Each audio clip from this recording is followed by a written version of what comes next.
C'est une volonté délibérée de la municipalité de travailler de cette façon, donc démocratie participative. Nous aimons faire évoluer nos projets avec l'ensemble de la population. Aujourd'hui, il est grand temps de réaménager les espaces pour accueillir les élèves dans de bonnes conditions, agrandir l'école, puisque nous sommes sur des projets de passer à 3800 habitants d'ici moins de 10 ans, et de la rendre actuelle. Une école de demain, pas une école du 19e, je vais en faire une école du 22e. Alors, j'extrapole, hein. C'est pour montrer qu'on ne travaille pas pour la durée de son mandat, mais pour aller beaucoup plus loin, voire à 20 ans, 30 ans, 40 ans. Il s'est avéré que finalement c'était un processus assez cadré, donc sur lequel on s'est appuyé.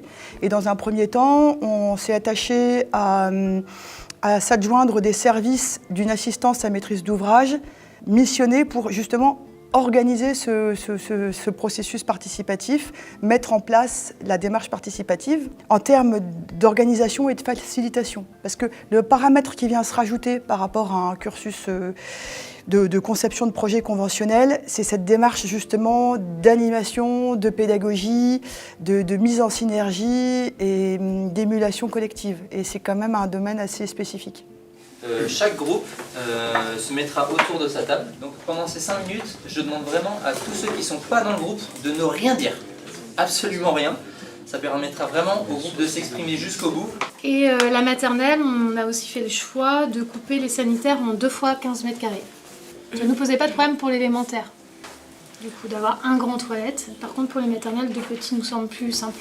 S'il y a des points néfastes sur le fonctionnement, la question de comment est la clôture, comment est l'architecture du bâtiment, pourra régler encore un certain nombre de questions. L'intérêt, c'était d'associer différents profils d'acteurs qui étaient concernés par l'école.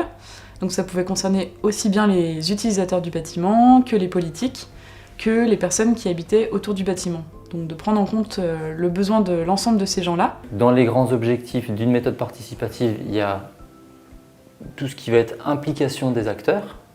Donc le fait que les acteurs soient impliqués, soient invités à participer à des ateliers de réflexion, de conception et de prise de décision, les acteurs se sentent impliqués, donc se sentent concernés par le projet, donc déjà ça c'est un grand pas. Ensuite un grand objectif, ça va être la maîtrise des coûts. Donc dans la maîtrise des coûts, on entend donc coût global, à savoir il va y avoir les coûts de chantier, les coûts de construction, les coûts d'exploitation, et les coûts de fin de vie du bâtiment. L'exercice, ça va être de dessiner avec les feutres que vous avez sur les tables, les flux en fait sur les plans. Les flux, c'est quoi? C'est les trajets que vous faites, les entrées, les sorties.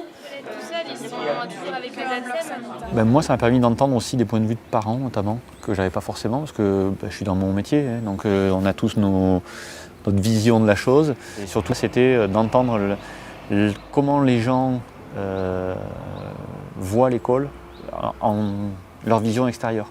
En fait, c'est pas si facile, il y a plein de choses auxquelles penser, il y a la lumière, les vents, plein de choses comme ça, donc effectivement, c'est hyper intéressant de participer pour donner ses idées, mais également de participer pour se rendre compte de la chose finalement. Là, ce qui était intéressant, c'était d'avoir des interlocuteurs extérieurs qui nous aident à travailler ensemble avec différents ateliers et différentes techniques.